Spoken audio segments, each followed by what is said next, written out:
Frédéric. Donc je suis Bruno Friedlanski, mon pseudo Twitter @BrunoFRIDL. J'ai un t-shirt vert parce qu'on est au Web de Connect, donc je suis connecteur. Et plus globalement, je suis blogueur visible sur Internet à travers mon blog Consonaute et à travers 3 autres blogs que sont lokita.com, lokita.tv, Journal Facebook et Apps Forward qui vient d'être lancé. Journal Facebook dédié à Facebook, Apps Forward dédié à l'univers du mobile. D'accord. Alors on voit que tu as une activité débordante, tu as vraiment une connaissance du web. Dis-moi un petit peu, qu'est-ce que devrait faire une entreprise qui se dit, ben voilà, je suis une PME et j'ai besoin en fait de revoir ma stratégie et de passer au 21e siècle et de dire, bah tiens, je passe du communiqué de presse que j'envoie en papier à tout le monde, etc., ou en PDF, à une communication beaucoup plus digitale, beaucoup plus interactive, blogging, etc. Quelles sont les différentes étapes? Je pense qu'il doit y avoir pas de réflexion, stratégie, etc. Quelles sont les étapes que tu leur donnerais et quels sont les premiers conseils que tu leur donnerais? Parce que je sais que tu as une activité de consultant. Alors, la première étape, c'est qu'elles prennent conscience, en fait, qu'elles produisent énormément de contenus qui ont dans leur esprit une seule utilisation. Je fais une conférence, je vais faire un PowerPoint, et ben ils ont leur PowerPoint qui vont diffuser pendant la conférence, et puis il ne va rien se passer derrière. Si je prends cet exemple précis, on peut dire qu'ils peuvent faire venir un caméraman qui va enregistrer, d'un point de vue vidéo, la conférence. Je peux mettre le PowerPoint sur SlideShare, qui est un réseau où on ne met que des présentations, et donc on bénéficie de l'écosystème SlideShare, et en plus on peut récupérer, réembedder, comme on dit, la présentation sur un article de blog, et puis le partager. La vidéo, on va la mettre sur YouTube, sur Dailymotion, sur Vimeo, et on va pouvoir également l'embedder, la remettre sur un blog et la diffuser également. On peut rédiger un article autour de la présentation, on peut rédiger un article autour de la vidéo, et on peut également avoir une recherche de blogueurs, d'influenceurs, de relais de ces contenus pour qu'eux-mêmes reprennent la vidéo, reprennent l'article, le partagent sur leurs réseaux sociaux, que ce soit du réseau social Facebook, Twitter, ou professionnel comme Viadeo et LinkedIn. Donc, à partir d'un contenu, il faut bien qu'ils comprennent que ce contenu a une vraie valeur ponctuelle par rapport à l'événement qu'ils construisent, mais également dans le temps, et sur différents sociaux, sur tous les canaux qui sont disponibles. Et c'est possible, 6 mois après, de relancer en fait cette publication dans un effet de visibilité pour faire vivre en fait un contenu. D'accord. Mais justement, comment on fait pour avoir cette révolution digitale et de passer d'un truc un petit peu classique où on envoie justement des communiqués de presse à cette révolution où on se dit on va diffuser du contenu, on va même créer du contenu spécifique, etc. etc. Alors déjà, il faut s'introduire dans l'écosystème. Il faut être reconnu comme quelqu'un qui aime partager, qui aime donner de la valeur, qui aime en recevoir, qui aime en fait s'ouvrir aux autres et ne pas garder l'information chez soi.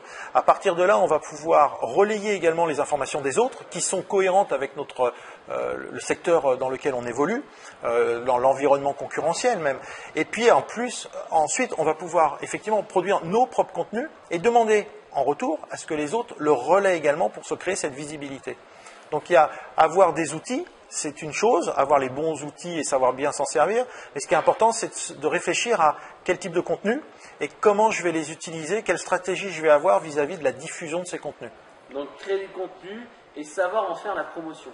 Exactement. Donc, comment en fait tu aides un petit peu, tu utilises des outils, je sais pas, comme le top blog d'eBuzzing, tu fais des recherches sur Internet, etc. Tu essaies de trouver les carrefours d'audience? Alors, on peut chercher en fait avec des outils. Moi, j'utilise beaucoup Mention ou Alerty, où on va créer des mots-clés qui sont cohérents avec ce que l'on recherche comme écosystème. Ma marque, mon nom, et puis les mots-clés sur les termes qui sont caractéristiques de l'univers dans lequel j'évolue, que ce soit dans les médias digitaux ou sur des trucs comme des sujets comme l'emailing. Ce qui me permet d'avoir en fait un retour de qui parle de ces sujets-là et ensuite de pouvoir me connecter avec ces personnes-là et de pouvoir commencer à discuter avec elles de manière à créer en fait le réseau et de pouvoir l'activer au moment où je vais avoir besoin d'eux. Mais avant, je leur ai donné. Je ne pourrais pas leur demander de diffuser quelque chose si je ne les connais pas avant. Voilà. Ce que n'arrivent pas à faire majoritairement les agences de RP, je vais dire classiques, même celles qui veulent aller sur l'univers digital avec les blogueurs, qui ne font qu'envoyer par email un CP sur l'adresse de contact qu'ils ont eu. Il n'y a pas de bonjour, il n'y a pas de prise de présentation du contexte, il n'y a pas de demande. Voilà, c'est prends, je t'envoie le CP, de toute façon je te donne le contenu, tu as besoin de contenu, publie.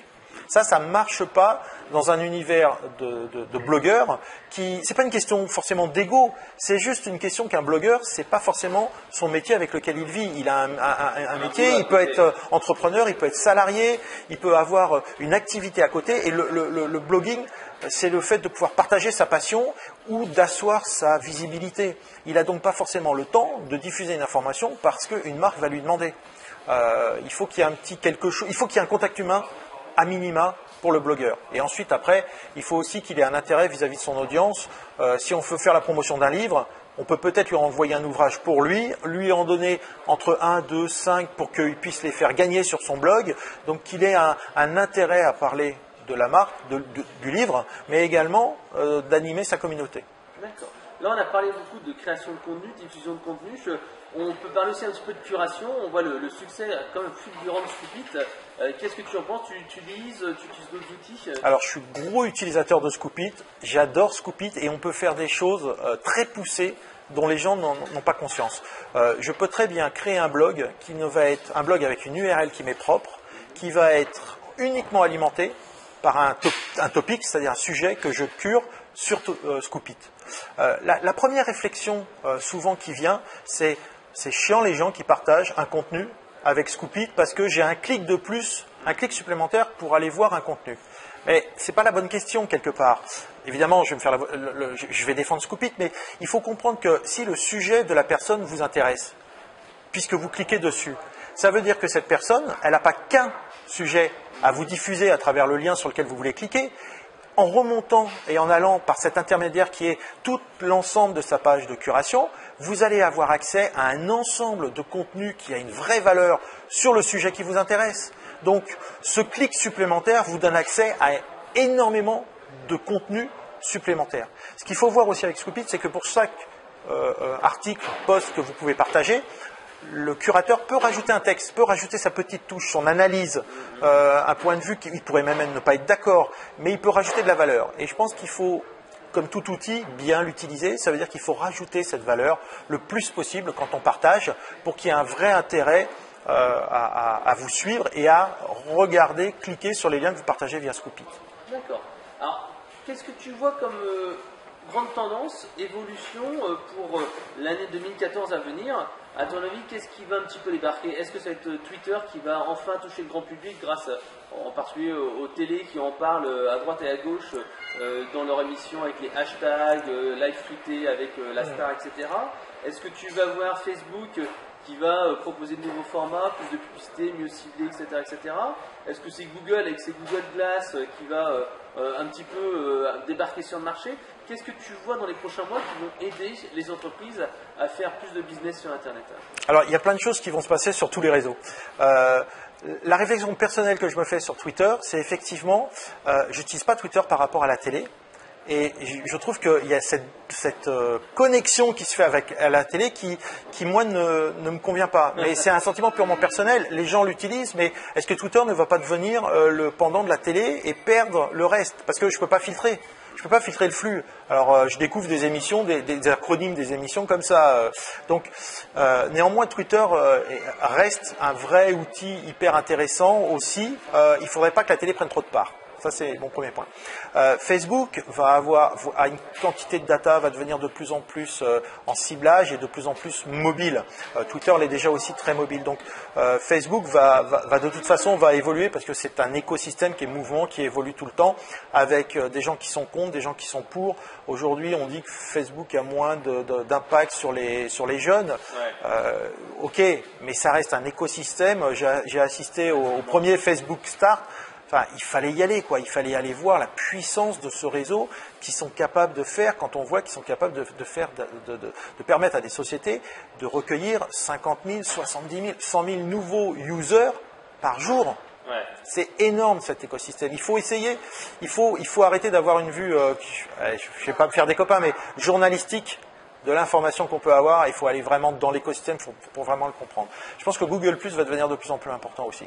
Google Plus pour deux raisons. D'abord parce que ça va rentrer, le nouveau Google, c'est Google Plus quelque part. C'est ce qu'eux veulent veulent dire. C'est un mastodonte. Il faut arrêter de penser que Facebook va détrôner Google. Google est en chiffre d'affaires est déjà encore beaucoup plus loin. Ils ont beaucoup plus de data. Et Google Plus va devenir de plus en plus important parce que ça va devenir la nouvelle référence et ça va être utile en référencement. Et sans référencement, si on est en France notamment, si on ne sort pas en résultat dans Google, on n'existe pas. Et si on n'existe pas, on est mort, quoi. On n'existe pas sur Internet. Donc il y a ça, il y a LinkedIn qui est en train de prendre de plus en plus de poids.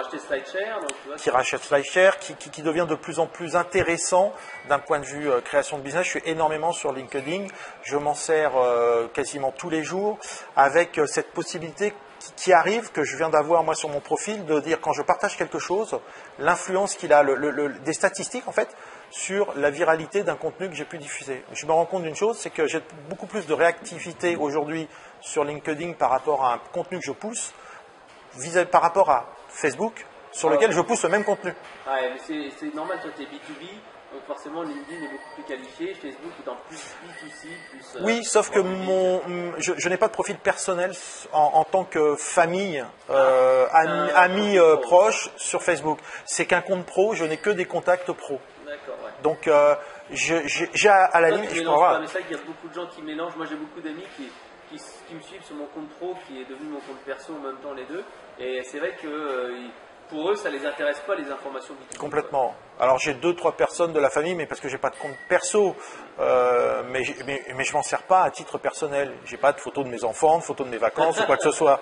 Sauf quand j'ai envie d'énerver tout le monde et que je suis au soleil, quand je suis pas à Paris. Un peu comme mes amis qui sont dans le sud en ce moment et qui envoient sur Twitter, il fait beau alors que chez nous, il pleut. Donc voilà, on a fait le tour. Il y a Twitter, il y a Facebook, Google+, LinkedIn, et il va y en avoir d'autres. Alors, je suis pas du tout Viadeo. Excusez-moi, mais je me concentre sur LinkedIn. J'ai envie de dire qu'il y a plein d'autres réseaux sur lesquels on peut aller. J'anime des webconférences sur e-commerce live. Quand je parle d'autres réseaux sur lesquels on peut aller en fonction de son activité, si vous êtes dans le domaine du sport, allez peut-être sur Runkeeper.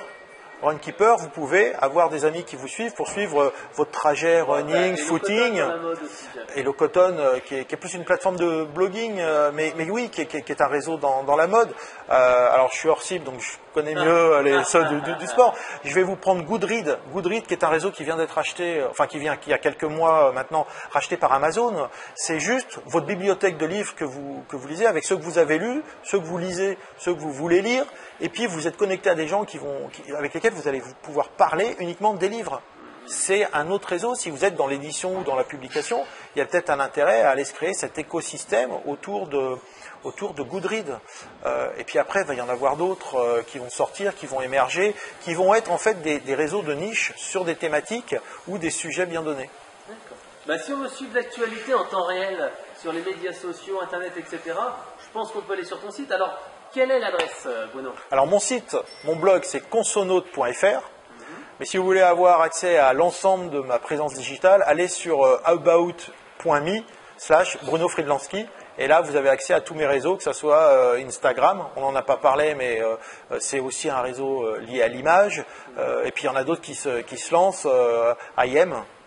Qui cherche à le concurrencer. Il y en a un autre, j'ai oublié le nom, j'arrive pas à le retrouver, qui cherche à concurrencer Twitter, avec l'homme tatoué qu'on voit de dos. Donc il y a d'autres réseaux, il y a des challengers, et il y en a plein qui se lancent et qu'on découvre aujourd'hui. C'est ça l'écosystème du Web 2 Et to si Connect. on veut t'accompagner, est-ce que tu proposes des prestations d'accompagnement pour le digital? Complètement. En fait, toute cette expertise que je peux avoir, cette compétence, cette connaissance de l'écosystème, je le propose pour être le monsieur digital d'une entreprise ou pour aider à digitaliser l'entreprise sous forme de formation des équipes, sous forme de mise en place de stratégies, avec un côté opérationnel, de mise en place de la stratégie, de création des contenus et de mécanique de diffusion, de viralité des contenus qui vont même jusqu'à aller solliciter l'écosystème pour diffuser des livres blancs, des infographies et relayer des articles. Tout social, vous avez mis comme ça des campagnes de génération de leads complètement sur différentes thématiques. Tout à fait. Merci Bruno, et puis rendez-vous sur ton site. Ça marche, merci Frédéric.